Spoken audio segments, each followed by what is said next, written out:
Oke, assalamualaikum warahmatullahi wabarakatuh. Bismillahirrahmanirrahim. Alhamdulillahilladzi arsala rasulahu bil huda wa dinil haq liyuzhirahu ala dinihi wa kafa billahi syahida. Asyhadu alla ilaha illallah wa asyhadu anna Muhammadar rasulullah nabi ba'da ma ba'du. Rabbi shrah li sadri wa yassir li amri wahlul 'uqdatam min lisani yafqahu qawli. Allahumma sholli ala sayyidina Muhammad wa ala sayyidina Muhammad fil alamin innaka Hamidum Majid. Baiklah teman-teman dari kelas mata kuliah manajemen pembiayaan dan pendanaan dan pembiayaan syariah ya. Alhamdulillah kita dapat jumpa lagi pada hari ini walaupun dengan rekaman ya. Saya sebelumnya mohon maaf karena harus menggunakan rekaman dikarenakan adanya program itikaf ya dari instansi kita, sehingga teman-teman tidak dapat berjumpa secara langsung ya, melainkan dengan link yang saya buat ini ya. Ya, baiklah kita akan melanjutkan pembahasan kita yang selanjutnya, yaitu mengenai produk dan jasa lainnya pada sistem keuangan syariah, khususnya pada perbankan syariah ya. Kemarin kita sebenarnya udah sedikit bahas ini juga ya teman-teman ya, yaitu mengenai hiwalah ya. Nah ini sedikit mengulang ya teman-teman. Hiwalah yaitu berasal dari kata tahwil yang berarti intikal atau perpindahan ya.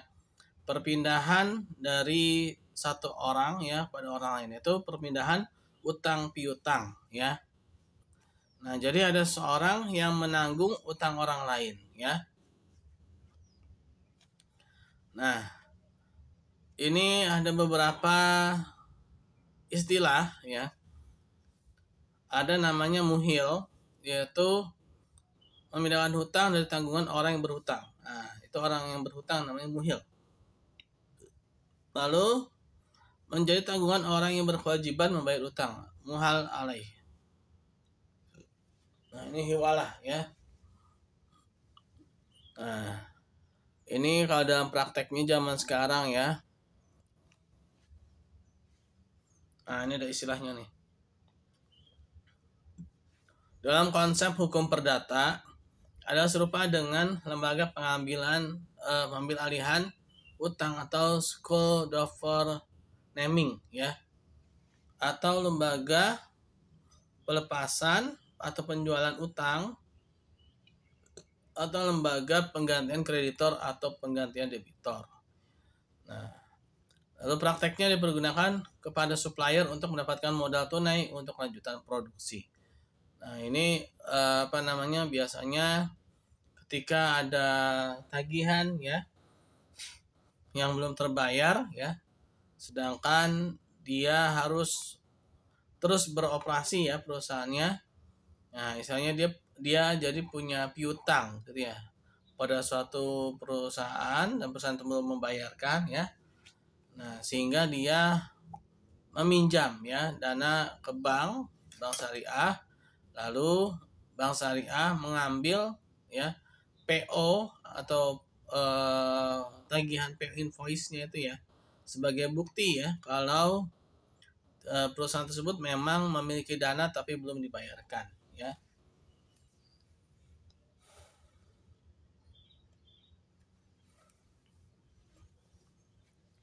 Nah, yang didapatkan oleh bank syariah itu bank mendapatkan biaya jasa atas pemindahan piutang ya.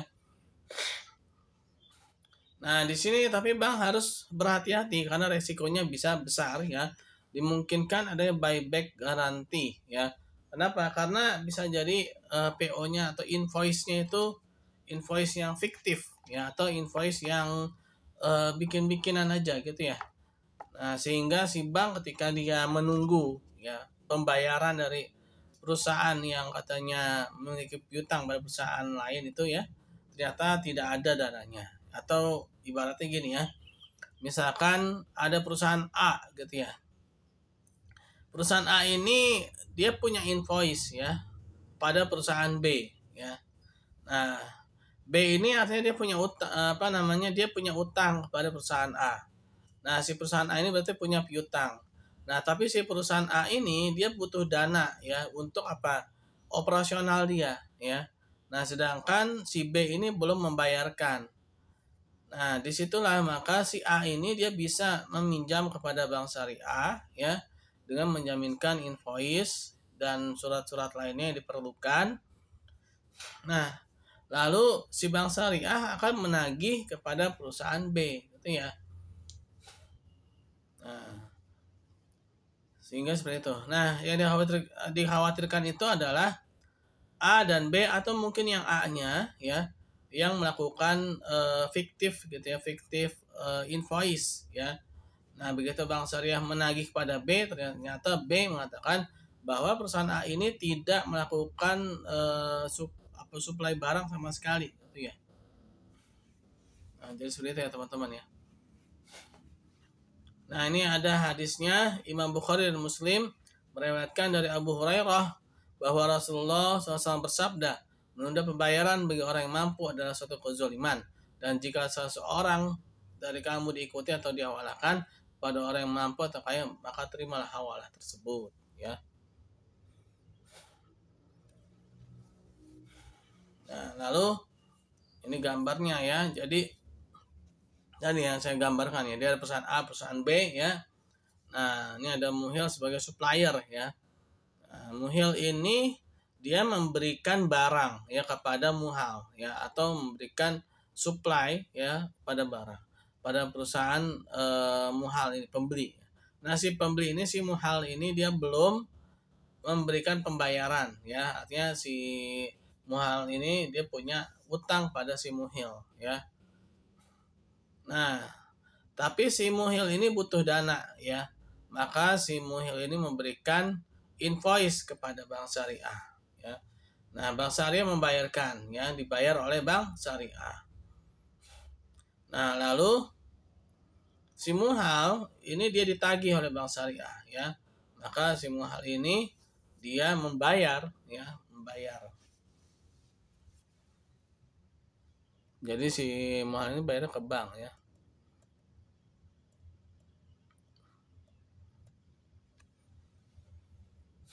Lalu qard ya. Nah, selanjutnya itu adalah qard atau qardul hasan, yaitu pinjaman yang baik ya. Sebagaimana pertemuan kemarin saya juga sudah menjelaskan ya bahwa di daerah-daerah Timur Tengah sana ya, mudharabah pun sering sekali dikatakan sebagai muqaradah ya, atau utang-utang ya, pemberian utang gitu ya, muqaradah, mudharabah ya. Nah, qard ini bedanya dengan mudharabah ya. Qard ini dia benar-benar pinjaman yang tanpa adanya fee ya, atau tanpa adanya imbalan ya sedikit pun. Secara bahasa qard ini adalah pemberian harta kepada orang lain yang dapat ditagih atau diminta kembali, atau dengan kata lain meminjamkan tanpa mengharapkan imbalan ya. Nah, dalam literatur fikih klasik ya, dikategorikan sebagai akad tatawu atau akad sosial atau akad tabaru atau akad yang hanya mengharapkan pahala dari Allah Subhanahu wa taala ya, atau akad yang saling membantu, saling bantu membantu, dan bukan transaksi komersial. Nah, dalam aplikasinya qard ini adalah dana talangan haji ya, cash advance ya, biasanya ini talangan-talangan ya, pinjaman kepada pengusaha kecil yang mana memang dia tidak memiliki modal sama sekali ya, terutama yang tidak mampu ya dengan pinjaman komersial. Nah, sekarang ini sering sekali diistilahkan dengan UMKM ya teman-teman ya, dan juga kepada karyawan-karyawan. Nah, dalam Quran ya, landasan itu dalam Quran surat Al-Hadid ayat 11, Allah Subhanahu wa taala berfirman yang mana artinya, siapakah yang mau meminjamkan kepada Allah pinjaman yang baik, Allah akan melipat gandakan balasan pinjaman itu untuknya, dan dia akan memperoleh pahala yang banyak. Quran surat Al-Hadid ayat ke-11. Lalu hadisnya yaitu Ibnu Mas'ud radhiyallahu anhu meriwayatkan bahwa Nabi SAW berkata, bukan seorang muslim yaitu mereka yang meminjam ya muslim lainnya 2 kali kecuali yang satunya adalah senilai sedekah ya. Nah, jadi yang menjadi kalau dibilang itu ujung-ujungnya dari qardul hasan ini adalah sebenarnya menjadi sedekah ya. Jadi sangat dianjurkan gitu ya ketika seorang muslim itu meminjam ya 2 kali ya, maka diutamakan untuk menjadi sedekah saja gitu, karena berarti dia ini memang orang yang tidak mampu ya, orang yang tidak memiliki dana. Qard ya, nah ini qard. Nah ini sama seperti mudorobah sebenarnya ya, tapi bedanya kalau mudorobah ini dia ada bagi hasilnya, tapi kalau qardul hasan ini dia hanya berdasarkan pada modal pinjamannya saja ya. Jadi tidak ada bagi hasilnya ya. Nah lalu yang kedua adalah rahan. Nah rahan ini menarik ya, karena rahan ini sekarang sudah ada lembaganya sendiri ya. Kalau dulu itu rahan sering sekali di bawah bank syariah ya, tapi sekarang rahan ini, pegadaian syariah ini sudah ada namanya lembaga pegadaian ya di bawah PT Pegadaian BUMN ya. Nah secara bahasa ya berarti tetap dan lestari, sering disebut sebagai al-habsu, artinya penahan. Nah dikatakan juga sebagai nikmatun rohinah, artinya karunia yang tetap dan lestari ya. Nah, secara teknis menahan salah satu harta peminjam yang memiliki nilai ekonomis sebagai jaminan barang yang diterimanya sering disebut dengan gadai. Jadi ada barang yang ditahan ya. Nah, tujuan akad rahan adalah untuk memberikan jaminan pembayaran kepada bank ya dalam memberikan pembiayaan. Jadi adanya jaminan. Barang yang digadaikan harus barang yang dimiliki oleh nasabah sendiri. Tidak boleh barang punya orang lain ya. Jelas ukurannya, sifatnya, nilainya ditentukan nilai real pasar ya. Jadi ada nilainya itu ya, dinilai oleh badan aktuaria atau badan penilai ya.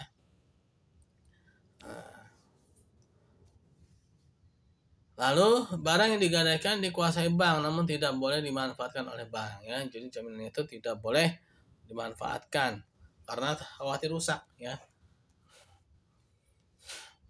Nasabah dapat menggunakan barang yang digadaikan atas izin bank.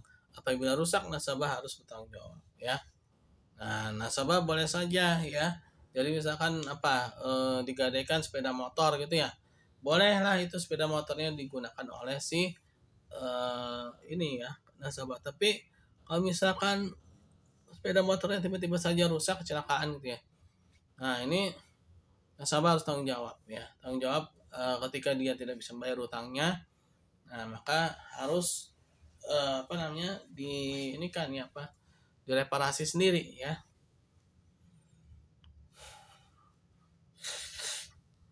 Bank dapat melakukan penjualan barang gadai yang nasabahnya wan prestasi atau nasabahnya berkhianat. Untuk mendapatkan hasil optimal penjualan, nasabah dengan seizin bank dapat juga melakukan penjualan. Biasanya dilakukan dalam 2 akad, yaitu akad penitipan barang dan qard ya. Bank mendapatkan keuntungan dan biaya penitipan ya.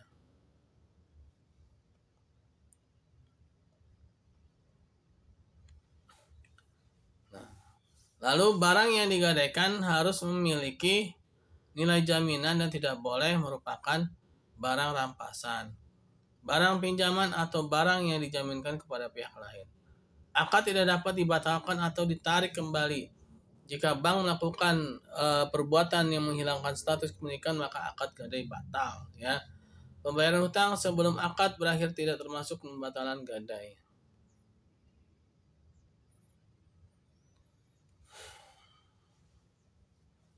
Nah, lalu dasar hukumnya dalam Al-Quran surat Al-Baqarah ayat 283 ya.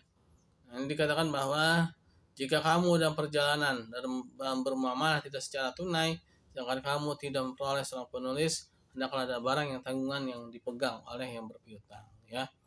Lalu hadis dari Aisyah radhiyallahu anha berkata bahwa Rasulullah SAW membeli makanan dari seorang Yahudi dan menjaminkan kepadanya baju besi. Ya.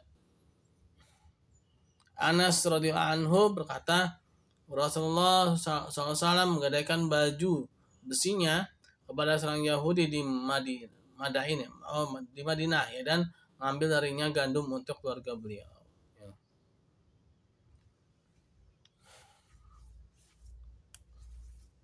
Lalu ada rukun. Rukun ini adalah sesuatu yang harus ada. Kalau dia tidak ada maka dia tidak bisa ya, atau batal atau tidak, ya mutlak harus ada ini ya. Rukun ya. Nah, ada rukun, ada syarat ya. Kalau syarat itu sesuatu yang bisa jadi tidak ada tapi akadnya menjadi fasid ya, atau menjadi rusak ya, tapi masih bisa ya, tapi kurang bagus gitu ya. Contoh misalkan syaratnya itu dilakukan oleh orang-orang yang berakal gitu ya. Nah, boleh nggak ini syarat ya, ini ya syarat. Rahin ada, murtahin juga ada, tapi si rahinnya ini anak kecil gitu ya. Atau murtahinnya anak kecil. Bisa aja ya, bisa aja, tapi akadnya fasad atau fasid ya. Rusak akadnya karena syaratnya dia tidak terpenuhi. Tapi kalau rukun ya, nah ini harus ada ya, rukun. Gadai ini harus ada, rukun ya. Nah, kalau arahinnya nggak ada, bisa nggak gadai terjadi? Nggak bisa ya. Atau al-murtahinnya nggak ada, ya nggak bisa juga. Atau barang gadainya almarhum ya, bukan almarhum ya, almarhum ya. Barang yang digadaikan nggak ada, ya nggak bisa juga gadainya kan. Nah, terus ada sigot ijab kabul ya. Ini harus ada juga ya, harus ada. Boleh nggak ada? Nggak bisa ya. Masa diem-dieman katanya udah digadain ya, nah, gimana ya kan caranya kalau ada sikotnya ya. Nah, nasabah memberikan barang ya kepada bank. Nah, ini ada yang mengatakan bahwa rahan ini terdiri dari dua akad, yaitu akad qard dan akad wadiah ya. Wadiah yat amanah ya. Tapi ada yang bilang juga akad rahan adalah akad rahan. Dia bukan akad wadiah dan akad wadiah. Rahan ya rahan, karena kalau memang dia wadiah dan qardul hasan ya, maka ya tidak ada namanya rahan. Nah, tapi ya itu masing-masing punya ini sendiri ya, pendapat sendiri. Ini muamalah soalnya ya. Lalu wakalah ya. Nah, wakalah atau wikalah berarti menyerahkan, pendelegasian atau pemberian mandat ya. Dalam bahasa Arab dipahami sebagai at-tawfid ya, atau penyerahan. Secara teknis adalah akad perwakilan antara dua pihak, di mana pihak pertama mewakilkan suatu urusan taukil kepada pihak kedua taukil untuk bertindak atas nama dan untuk kepentingan pihak pertama ya. Jadi mewakilkan ya. Contoh ketika kita di bank syariah mau mentransfer uang kita ya kepada saudara kita yang di bank lain ya, maka kita sama saja memberikan wakil ya kepada bank sebagai wakil. Nah, ini contohnya ini ya, clearing ya, atau clearing. Bedanya clearing sama transfer apa? Clearing itu bukan gundu ya, atau kelereng ya, bukan ya teman-teman ya. Clearing itu jadi gini, ada orang mau menyetorkan ya, bisa menyetorkan, bisa mentransfer, bisa ya menyetorkan ya, transfer. Dia nasabah di bank itu ya, tapi dia bawa cek, dia bawa giro ya, bank lain ya. Nah, itu namanya clearing ya.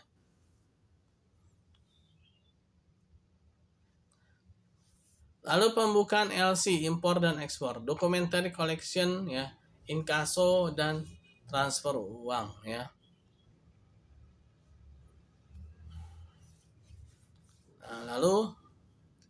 Nah ini ya, kelalaian dalam kuasa menjadi tanggung jawab bank, namun sepanjang pihak bank telah menjalankan sebatas kuasa dan wewenang yang diberikan, maka risiko dan tanggung jawab atas dilaksanakannya perintah tersebut menjadi tanggung jawab kuasa, termasuk force major ya. Beri kuasa itu si nasabah. Misalkan gini, nasabah bawa cek atau bawa giro ya, ternyata ceknya cek kosong gitu ya. Nah, itu kan berarti apa? Itu di luar tanggung jawab bank kan, sehingga clearing tersebut ya berarti nggak bisa ya kan, nggak bisa terlaksana. Nah, ternyata di luar dugaan ya, itu cek itu ya, yang berisi nominal uang itu sebenarnya misalkan buat proyek apa gitu kan. Nah, akhirnya proyeknya gagal sehingga si nasabah itu menjadi terkena denda. Nah, di sini mungkin nasabah tidak sengaja juga, misalkan dia tidak sengaja memberikan dia juga nggak tahu kalau ceknya itu ternyata masih kosong gitu ya. Nah, ini tetap tanggung jawabnya tanggung jawab nasabah ya, bukan tanggung jawab bank. Bank dan nasabah yang dicantumkan dalam akad pemberian kuasa harus cakap hukum. Nah, berakal ya. Tadi itu ya. Jadi ada namanya itu rukun dan syarat ya. Nah, syaratnya salah satunya harus cakap hukum. Khusus untuk akad LC, apabila dana nasabah tidak cukup, maka penyelesaian dapat dilakukan dengan pembiayaan ya. Apabila wakil yang ditunjuk lebih dari satu pihak bank, maka masing-masing bank tidak boleh bertindak sendiri-sendiri tanpa musyawarah dengan bank lain kecuali dengan seizin nasabah ya. Nah, ini wakalah ya. Nah, ini wakalah. Tugas, wewenang, dan tanggung jawab bank harus jelas sesuai dengan kehendak nasabah bank. Setiap tugas harus mengatasnamakan nasabah dan harus dilaksanakan oleh bank ya. Atas pelaksanaan tugasnya, wakil mendapatkan penggantian fee ya berdasarkan kesepakatan bersama ya. Nah, ini wakalah dan Al-Quran surat Al-Kahfi ayat 19 ya. Yang artinya, dan demikian kami bangkitkan mereka agar saling bertanya di antara mereka sendiri. Berkatalah salah seorang di antara mereka, sudah berapa lamakah kamu berada di sini? Ya. Mereka menjawab, kita sudah kisah Ashabul Kahfi ya, yang mana dia memberikan perwakilan kepada salah seorang sahabatnya ya untuk berbelanja di pasar ya. Ternyata sudah berubah ya keadaannya ya. Nah, mewakilkan ya, ini surat Al-Kahfi.